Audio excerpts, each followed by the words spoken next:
kind of glad I picked this up. So, it's been a decent while since I've put anything up here, and that's for a pretty good reason. See, I was actually going to post something last week, and I was supposed to do a bunch of other stuff, but for those in the local area, you might know where I'm going. There was a tornado that hit Garland. Now, I don't remember the category of the tornado. I don't remember much of the details from the news because I didn't really pay attention to the news nowadays. But long story short, at around 6 in the morning on Tuesday in the morning, there was a tornado that struck Garland in Texas, and I live relatively close to that area. So naturally, I had some pretty strong winds and a thunderstorm raging outside of my house. Now, what this ended up doing was ripping out power lines as well as just generally cutting off power to multiple streets around the area. And it literally took days. To be exact, it took 5 days from Tuesday all the way to Saturday for the power to be back up, at least in my area. Some people got it faster, some people were lucky not to be struck at all, and they kept their power throughout this entire week. But even still, it was one of the worst times of the year, as far as I can tell. So, what was it like exactly? That's what I came here to talk about. So, let's jump into it.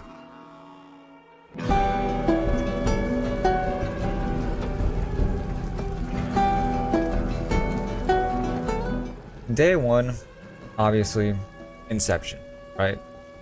It goes absolutely batshit. We hear winds, we hear the branches completely smacking onto the glass, and even the house sounded like it was about to tear down. This is a pretty old house that I live in, either way. But still, it was kind of like pandemonium because I didn't even hear the tornado sirens go off. I just wake up to a bunch of footsteps shuffling, and my mom was out for work by then, so I was a little worried.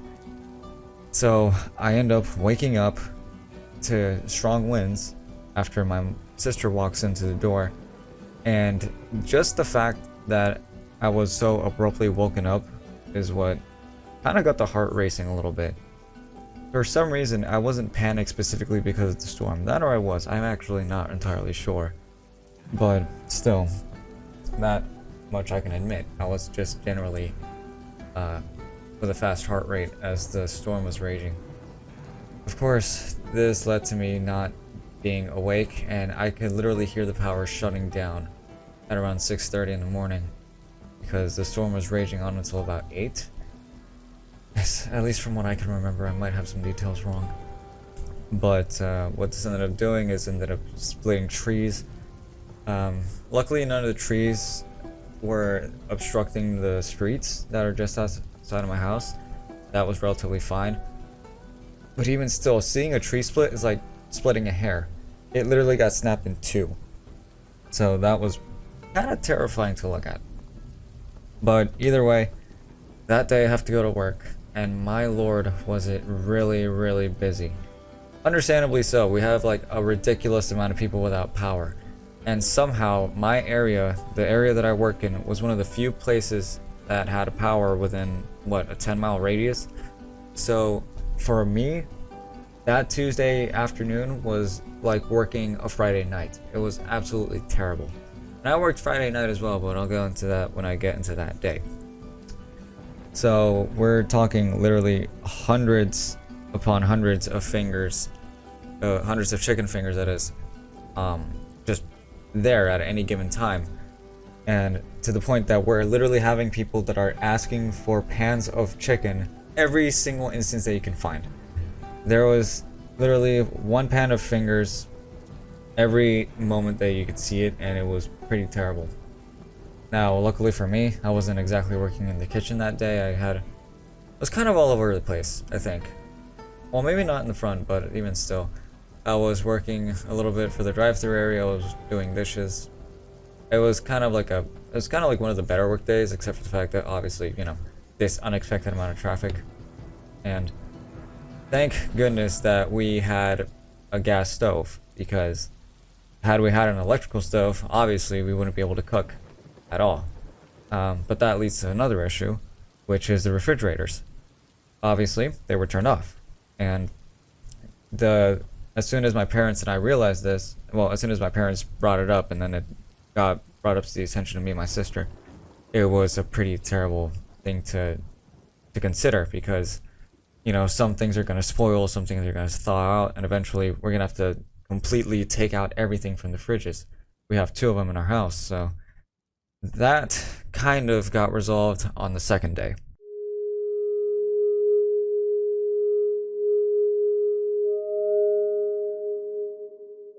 Day 2 arrives, and I already have a plan in motion. I see that the gasoline is actually at a decent price per gallon for once, and so the plan of action was I was going to this gas station that was just around the corner of my house, stock up on gas, and also get a few bags of ice, because we had milk, we had coffee creamer, which of course, naturally, me being a fucking caffeine addict, I wanted to get some coffee. So, I go to the gas station, I buy 2 bags of ice. They were about this big, I think so. So I have those inside my car. Obviously, no issues in the gas station. There was no robbery or anything, unfortunately. Or fortunately, depending on who you are. I go back, get it in, so then I get enough water, one for each of us, and as well as soda, because we had soda inside as well. So I put some of those in there, so by the time my parents arrive, they were just cold enough. And that's another thing. My mom usually gets out at like 5 in the afternoon. She got off at 2, which was a little peculiar, but luckily that was the case for the entire week. Or at least as soon as after the day the storm started. Because obviously, who's gonna want to stay in the storm in the middle of that stuff and still be locked in? Obviously nobody wants that to happen. Even though I might have had that happen a few times. But still, back to the whole thing. They find that out, they're like, okay, that's one less thing that we need to take care of. And they're like, you know what, why don't we just go outside and eat for a little bit? And in the meantime, they had the plan to get a generator out of my uncle, because my uncle does some electrical work. He's a genuinely impressive person in that regard. And he was like, at least my dad remembered hearing, hey, he might have a generator for us to use in the meantime. So I was like, okay, we'll go grab some food close to the area that he lives in, and then we'll go get it. So we do. Of course, me being me, the thing that I had, it was delicious, of course. It was a local Mexican area, but it was too much, like genuinely too much for me to finish. That and the fatigue started to set in because given that electricity wasn't there, there was no AC for us to have, which meant that we were gonna have a lot more fatigue. We're gonna have to drink a lot more water. Speaking of which, I have 3 bottles here. I'm genuinely shameful I didn't finish any of them. Well, maybe just one of them. And it was just gonna drag us down a lot, which was terrible because my parents had to work the entire week.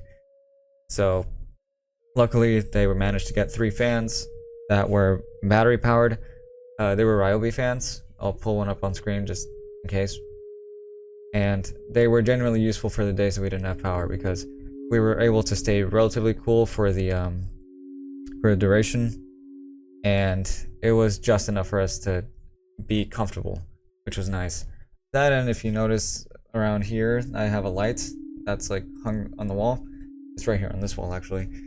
I also had to use that as my light source for most of my time, and so I got into reading comic books, specifically Daredevil Volume 1, then I went to Volume 2, and then I finished off with Volume 3. It's the Zartsky run that I'm referring to. I still need to get the other editions of that, which I do intend to collect at the end, but even still, I was staying occupied because in this time I have $4,600 worth of equipment that I can't even use. The PC that I'm recording this on, couldn't use it. My PS5, couldn't use that. And that's not even taking into account all the movies, the shows, and the games that I had. They were genuinely useless at this time, so I was like, it was like this brief moment of reflection. It's like, why do I even have this if I can't use it? But, you know, again, that was only temporary, naturally. So, all that goes down. We get the fans at around the nighttime. My parents stay at one of my cousin's house so that they can charge up the batteries. That way we can have the fans running. And I just spent the rest of the night reading books because I had day 3 off. And speaking of day 3,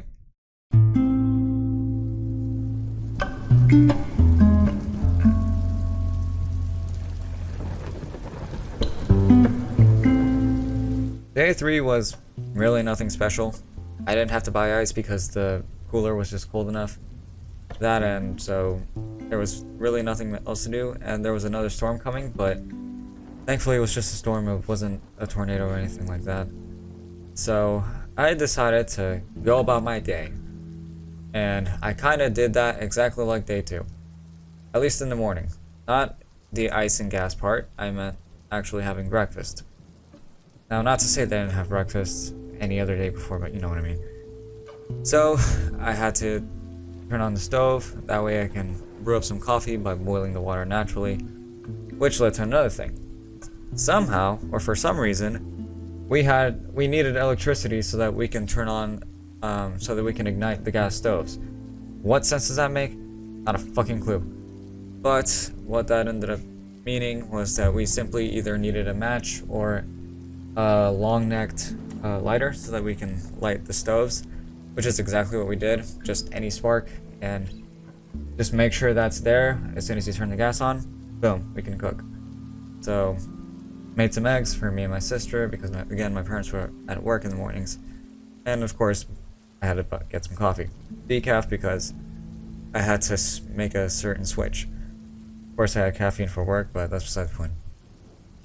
And really there wasn't that much to take note of, at least initially, but very early on in the morning I had a wind-up bank that I had taken a charge of whenever day two arrived. Or at least once it came into my mind, because I remember certain things from certain places, and I'm like, wait, don't we have areas or items that we can wind up so that we can have some battery? Which led to me buying this. This is what I had. It's a tiny radio that has a flashlight in the front, turn on with a button, dials that you can change the frequency and the volume, and here's the crank. You have to fold it out so that way you can get the battery wound up. And at least on paper, this was a good idea. Unfortunately, there are two caveats. One, well, here's another thing. There was an alternative. Well, there's three ways to charge this. There is the USB, which, of course, naturally it was useless. Fun fact, I had to use my laptop, or what was left of my laptop's battery, to charge my phone for the first 2 nights, but that ran off pretty fast. But again, there's three ways. One, USB, totally fucking useless at the time. Two, solar arrays, which was not as reliable, and in fact was actually discouraged, but even still, that was an option. And third, having the crank. The crank, according to the manual for it, would take 7 hours of consecutive winding so that it can be powered, or at least fully. Now this thing has a capacity of 2,000. My phone has 4,000, or 4,900, something like that. So if I were to wind this up for 7 hours, I would have 50%. Which, Jesus, that sounds like a lot of arm cranking. To be fair, this is some pretty decent arm exercises, but I'm pretty sure you could get something for cheaper. That, and in one of the days, or one of the nights, I had to pick up my sister, and I was winding this for 20 minutes. Next morning, didn't even have battery for the radio to go for 10 minutes, for some reason. So I'm gonna return this as soon as I get home, or as soon as I take care of this stuff, but even still, that was it was at least a decent idea on paper. And look, there's an antenna in case you need to tune it a little bit. But still, for me, that was 30 bucks.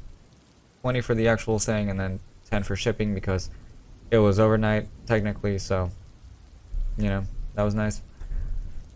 But still, at least when my parents got home, they had a battery bank, my mom did, so that we could charge our phones.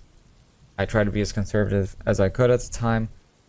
The only time that went out the window is when I was charging in my car and had music playing, because obviously. And one more point for the generator, we had to get some gas for it. So we had to buy a jerry can.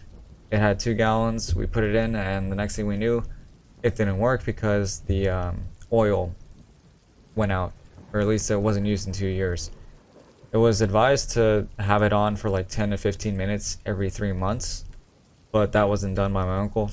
No, not to show any shade or anything, because, you know, don't really expect that kind of stuff to be needed, I guess, but still, the generator wasn't an option, unfortunately, and so we just went on with our day.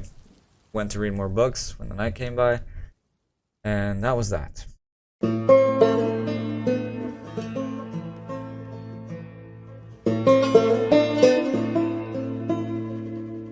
Day 4 is the last day that we were out of power.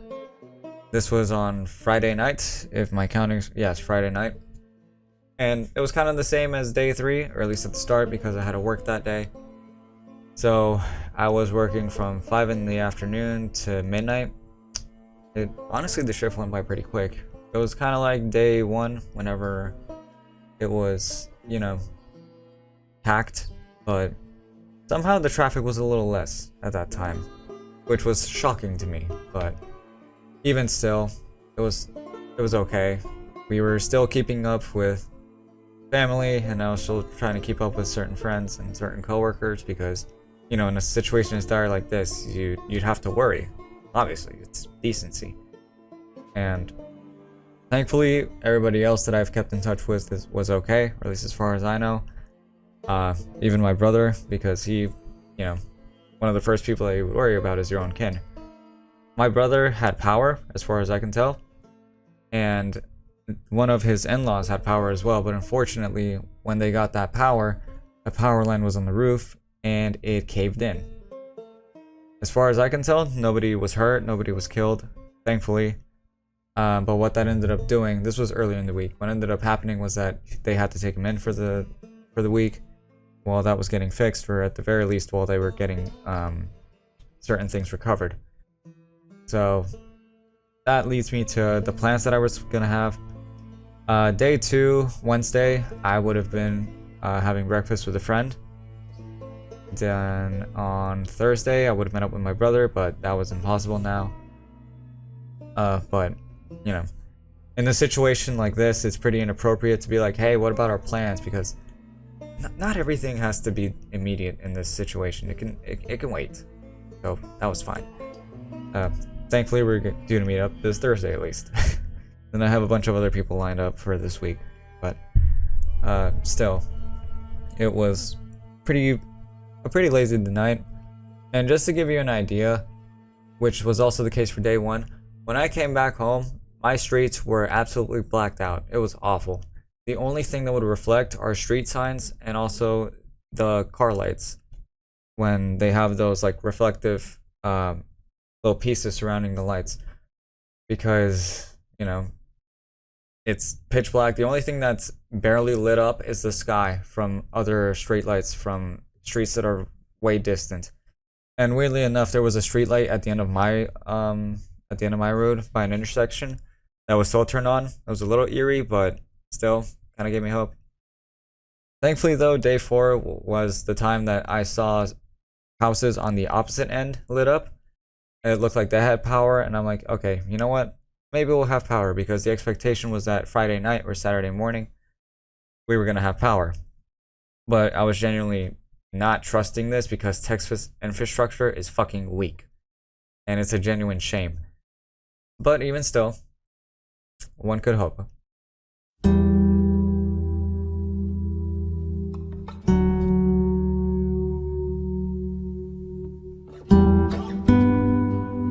Then day 5 came. Day 5 is when it ended. We finally got power. Apparently, the guys that were taking care of the lights were there since 5 in the morning. There as in around my area. And they got it fixed by 9 o'clock.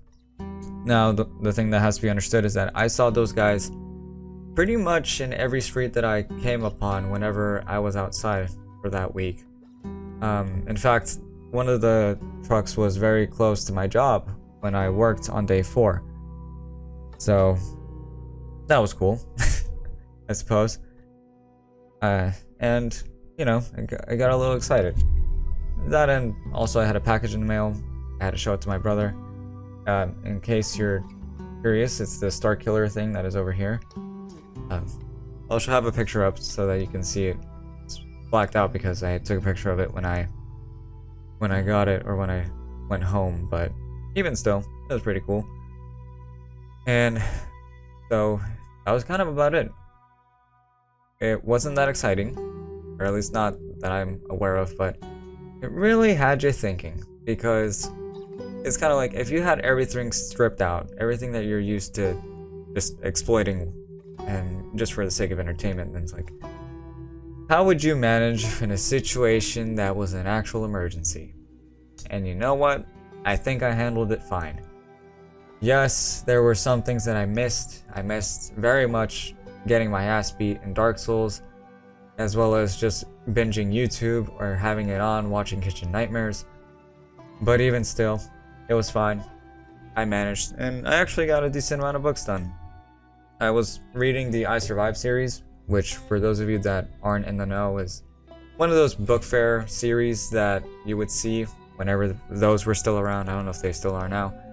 I think I got through like 7 books because each one is like an hour long, or at least like if you read it nonstop, it'll take an hour to finish. And I really like that series. It's really good. Then I was reading the Bounty Hunter Codes, or the Bounty Hunter Handbook for Star Wars, which I thought was genuinely interesting, so it was pretty nice. And it's just a very strange time. It was genuinely a time where I was just slightly low on the health, because I did catch a slight cold whenever I woke up for work on day 4. That, and you know, the humidity would be killing me. I'd have mosquitoes biting me whenever I was in the backyard, which makes me wish I had immolation so that I could just burn them to a crisp whenever they even touch me. But still, we had a roof over our heads, we had fans so that we could stay cool, we had food, we had water, drinks, we managed just fine. And we had each other, so we didn't lose our sanity. And this radio, because this radio would keep things from being completely silent, and it served as exercise for your arms, so that was fun. But now if you'll excuse me, I'm gonna have to edit this, that, or I'll get my ass beat in Dark Souls 2 again, wait for my sister to get off of work, and then that'll be that. What do I do next? I'm not sure, but hopefully it'll be happen soon. And now, if you've wasted 22 minutes of your life, thank you for watching this. If you found this interesting, tell me about your experience down wherever you see fit, because I'm genuinely curious. There were some people that I reached out to and they said they were handling it okay, but I don't know how this was for that many others, so it'd be nice to, you know, get a bigger perspective. And that's about it. Y'all take care of yourselves, watch the forecast next time, and I guess I'll see you whenever I see you.